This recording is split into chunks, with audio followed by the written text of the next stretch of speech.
오늘 하나님의 말씀, 그런 일이 가르쳐주는 본보기라는 제목입니다.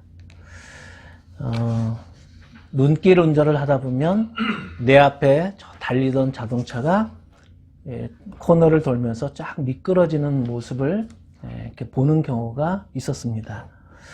그러면 자연스럽게 속도를 줄이고 운전을 조심하게 됩니다. 교실에서 많이 떠들던 친구가 너 이리 나와 선생님이 불러내서 손바닥을 때리면 모든 친구들이 다시 조용해집니다. 왜냐하면 선생님께서 본보기로 크게 떠든 학생을 한 명 이렇게 혼을 내줬기 때문입니다. 우리는 남들이 하는 똑같은 실수를 하지 않으려고 노력합니다. 삼풍백화점이 무너지고 성수대교가 끊어지는 사건을 겪으면서 한국은 건축 허가가 아주 까다로워졌습니다. 그리고 시공도 엄격해졌습니다. 80년대에는 건축업자들이 뇌물도 많이 주고 그것을 건축비에서 많이 빼먹었지만 지금은 그러지 않습니다. 1990년대부터는 한국의 건축 기술이 세계적 수준이 되었습니다. 이제 전 세계에서 많은 사람들이 한국은 신뢰할 만한 나라다라고 하는 이런 평가를 많이 주고 있습니다. 그것은 지난날의 과오를 거울 삼아 배우고 달라졌기 때문입니다. 마르틴 루터는 성경이 거울이다. 성경이 거울이다. 이런 말을 했습니다. 이 거울을 통해서 우리는 우리 눈으로 직접 볼 수 없는 하나님을 우리는 뵙는다. 이렇게 표현했습니다. 또 성경을 읽으면 나 자신의 참모습, 내가 얼마나 추악한 욕심덩어리인지 나 자신의 참모습도 볼 수 있다고 말했습니다. 인간의 참모습, 또 인간이 걸어온 과거, 또 인간이 앞으로 맞이하게 될 미래도 이 성경은 우리에게 보여줍니다. 역사의 종말을 보는 것이지요. 더구나 우리는 이 성경을 통해서 천국을 미리 바라봅니다. 또 나의 미래도 희미하게나마 보입니다. 스데반 집사님은 돌에 맞아 죽어가는 그 순간에 하나님 보좌 우편에 부활하신 예수님을 보았다고 했습니다. 광야 생활, 이스라엘 백성들이 역사 속에서 아마 가장 어려운 환경 속에 살았던 때가 이집트 노예 생활, 그리고 그 다음에 이어지는 광야 생활이 아니었을까 싶습니다. 그런데 하나님은 그 어려웠던 광야 생활 동안 세 가지의 은혜를 부어주셨습니다. 구름 기둥과 불 기둥으로 인도해 주신 일. 두 번째는 날마다 새벽마다 만나와 메추라기를 내려주어서 먹게 하신 일. 그리고 사막과 광야에 물이 생존에 가장 필요한데 반석에서도 물이 나오게 하신 일. 이 놀라운 은혜들을 하나님은 베풀어 주셨습니다. 하지만 이스라엘 국민들 대부분이 가나안 땅에 들어가지는 못했습니다. 하나님께서 이스라엘 백성들 중 상당히 많은 사람을 좋아하지 않았다. 오늘 이렇게 말씀합니다.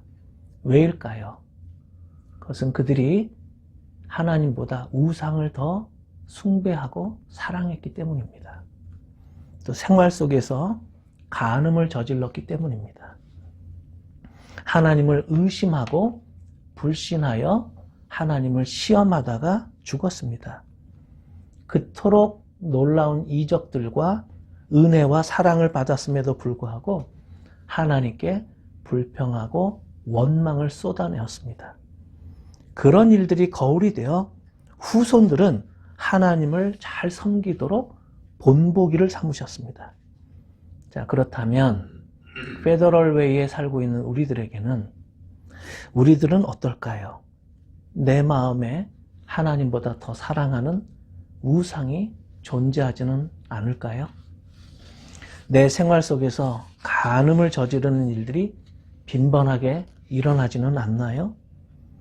어려운 예상 밖의 역경을 만나면 하나님의 살아계심을 의심하지 않습니까? 감사하기보다는 짜증과 불평을 더 자주 내뱉지는 않습니까?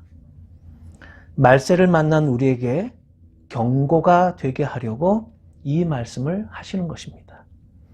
때문에 오늘 하나님은 우리들에게 말씀하십니다. 12절을 함께 읽겠습니다.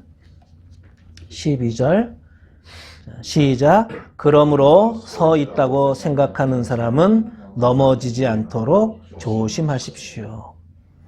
사람은 같은 실수를 반복하곤 합니다. 밥을 흘리던 사람은 고치려고 노력하지만 또다시 흘리곤 합니다.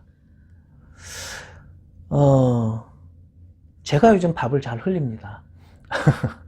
그래서 왜 그럴까? 그런데 조심하면서도 또다시 밥을 흘리곤 합니다. 제 아내는 몸에 멍이 잘 듭니다. 그래서 왼쪽 무릎이건 오른쪽 무릎을 보면 꼭 멍이 들어 있습니다. 침대에도 부딪히고 의자에도 부딪힙니다. 역사는 반복되는 경향이 있습니다. 이스라엘 백성들은 자신의 노력으로 노예 생활에서 벗어나려고 했습니다. 그런데 아무리 애를 써도 또 지혜를 모아도 이집트의 이 강력한 통치력 앞에서 무기력하기만 했습니다.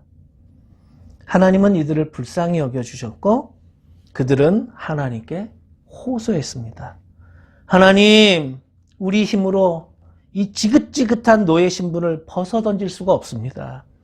사는 것이 너무 고통입니다.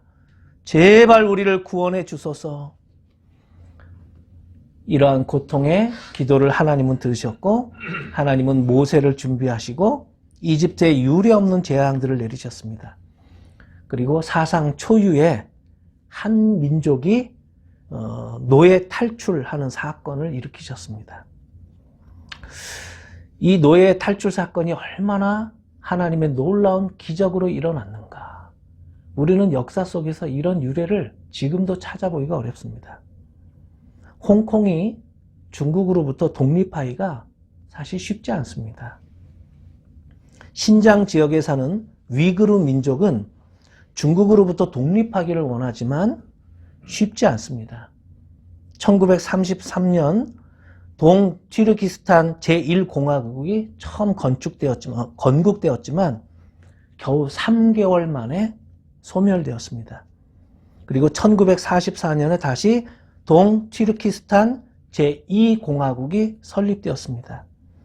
하지만 이 공화국도 5년 후에 1949년도에 중국에 병합이 되었습니다. 그리고 1955년부터 신장 위구르 자치구가 되었습니다. 근데 그 나라를 가만히 보면 이거는 전혀 중국 사람이 아닙니다. 차라리 터키 사람들하고 더 가깝습니다. 외모가 전혀 달라요. 언어도 위구르어로 언어도 전혀 다릅니다. 종교도 다르고 문화도 다릅니다. 중국이 아닙니다. 그런데 중국으로부터 벗어날 수가 없습니다. 그래서 미국이나 유럽 국가들이 이 신장 위구르 이 민족의 인권 문제를 자꾸 들고 나오는 것입니다. 그야말로 기적이 일어나야 가능합니다. 하나님은 이스라엘 백성들에게 놀라운 기적들을 일으키셨습니다. 그들이 하나님의 은혜를 깨닫고 여호와 하나님 말을 섬기도록 모든 민족들의 본보기로 삼기 위해서였습니다. 하지만 구원받고 자유인이 된 이스라엘 백성들은 하나님보다는 눈에 보이는 우상을 숭배했습니다. 금송아지. 어쩌면 현대인들도 이런 역사를 반복해서 금이나 현찰, 화폐를 신처럼 숭배하고 사랑하고 있는 건 아닌지 돌아봅니다. 돈을 얼마 준다 그러면 끔찍한 범죄도 서슴지 않고 자행하는 그야말로 황금 만능주의가 팽배해졌습니다. 우리의 가치관을 진단하는 방법 중에 하나는 내가 지난달 지출했던 돈이 어디에 얼마만큼 쓰였는가, 이거를 점검해 보면 우리의 가치관이 어디에 있구나 하는 것을 알 수 있습니다. 돈이 있는 곳에 우리의 마음도 따라가기 때문입니다. 주거비, 교통비, 보험료, 헌금, 자녀 교육비, 주식 투자, 금융비, 식비, 통신비, 선교비, 임의용, 문화생활비, 이런 것들을 꼼꼼히 항목별로 적어서 내가 지난 한 달, 그리고 올 한 해 어디에 얼만큼 썼는가를 보면 우리의 가치관을 점검할 수가 있습니다. 이것을 점검하는 이유는 나는 하나님을 위해서, 또 하나님을 정말 사랑하고 하나님께서 뜻하신 곳에 돈을 사용하고 있는가, 이걸 점검하기 위한 것입니다. 가는 문제, 여러분, 우리가 이스라엘 백성들보다도 더 낫다고 할 수 있습니까? 이스라엘 백성들보다 현대인들이 더 취약하지 않나요? 광야에서 일으킨 간음죄보다는 지금 현대인들이 인터넷과 음란 문화가 너무너무 발달했는데 이런 현대사회에서 일으키는 음란죄가 몇십 배 더 많을 것입니다. 지금처럼 간음에 노출된 시대가 없었을 정도입니다. 돈만 있으면 성매매가 가능합니다. 모든 영화와 드라마, 영상 매체들이 음란을 부채질하고 있습니다. 광야에서는 하루에 2만 3천 명이 간음하다가 쓰러져 죽었던 사례를 하나님은 우리에게 보여줍니다. 이보다 더 많은 사람들이 하루아침에 죽을 수 있다는 것을 우리에게 경고하시는 것입니다. 하나님을 의심하고 시험하다가 죽은 사건들도 우리에게 시사하는 바가 큽니다. 인간은 조금만 유능해지면 금방 교만해지는 존재입니다. 과학의 발달이 인간을 유토피아 세상으로 이끌어줄 것처럼 생각하기 쉽습니다. 이제 인간이 운전하지 않고 그냥 자율주행, 이제 아이들이 갖고 노는 장난감들은 아이의 얼굴과 이름을 기억할 것입니다. 집안의 사물들은 알아서 창문을 열고 내가 좋아하는 음악을 틀어줄 것입니다. 집안의 온도도 자동으로 조절합니다. 이제 앞으로는 칫솔에 센서가 다 장착이 될 것입니다. 변기에도, 우리가 덮고 자는 이불에도 이 스마트 센서가 장착되어서 이런 웨어러블 기기 덕분에 우리는 실시간으로 나의 건강 상태를 체크할 수 있습니다. 혈압이 어떤지, 건강 상태가 어떤지, 이런 것들이 우리를 다 점검해 줄 것입니다. 하이퍼루프라고 하는 것, 이것은 인간의 여행을 완전히 다른 형태로 재편하게 될 것입니다. 시속 1280km로 달리는 이 하이퍼루프, 이 기차가 만들어지면 서울에서 부산까지 16분 만에 주파합니다. 비행기보다 훨씬 빠르고 훨씬 안전합니다. 이러한 메타 사피엔스가 온다고 해서 인간성이 거듭나는 것은 아닙니다. 죄의 본성에서 우리를 구원해 줄 수 있는 분은 오직 예수 그리스도 한 분뿐입니다. 성공이든 부의 축적이든 과학의 발달이든 우리는 언제든지 한순간에 무너질 수 있는 연약한 죄인이라는 사실을 기억해야만 우리가 겸손할 수 있습니다. 하나님은 신실하신 분입니다. 우리의 연약함을 아시고 우리를 사랑으로 격려하십니다. 우리에게는 언제나 시험이 있습니다. 취직 시험만 시험이 아니지요. 병드는 것도 시험이라고 할 수 있고 계속 건강한 것도 시험이 될 수 있습니다. 건강하니까 나쁜 짓도 하는 것입니다. 실패하는 것만 시험이 아니고 연이은 성공 또한 시험이 될 수 있습니다. 중요한 것은 이러한 시험을 통해서 우리가 깨달아야 한다는 점입니다. 모든 시험에는 출제자의 의도 그리고 목적이 있습니다. 하나님을 향한 믿음이 자라는 것. 이것이 우리에게 시험을 허락하시는 하나님의 목적입니다. 욥은 시험을 통과하면서 더욱 순수한 믿음의 사람이 될 수 있었습니다. 바울은 수많은 역경과 시련을 통과하면서 인내력이 강해지고 주님을 닮아갈 수 있게 되었습니다. 시험은 나의 부족함을 깨닫게 해줍니다. 그래서 유익합니다. 우리는 하나님의 도우심을 의지하여 시험을 이길 수 있습니다. 13절 마지막 말씀 또 한번 읽겠습니다. 함께 읽읍시다. 시작. 여러분은 사람이 흔히 겪는 시련 밖에 다른 시련을 당한 적이 없습니다. 하나님은 신실하십니다. 여러분이 감당할 수 있는 능력 이상으로 시련을 겪는 것을 하나님은 허락하지 않으십니다. 하나님께서는 시련과 함께 그것을 벗어날 길도 마련해 주셔서 여러분이 그 시련을 견뎌낼 수 있게 해 주십니다. 기도하겠습니다.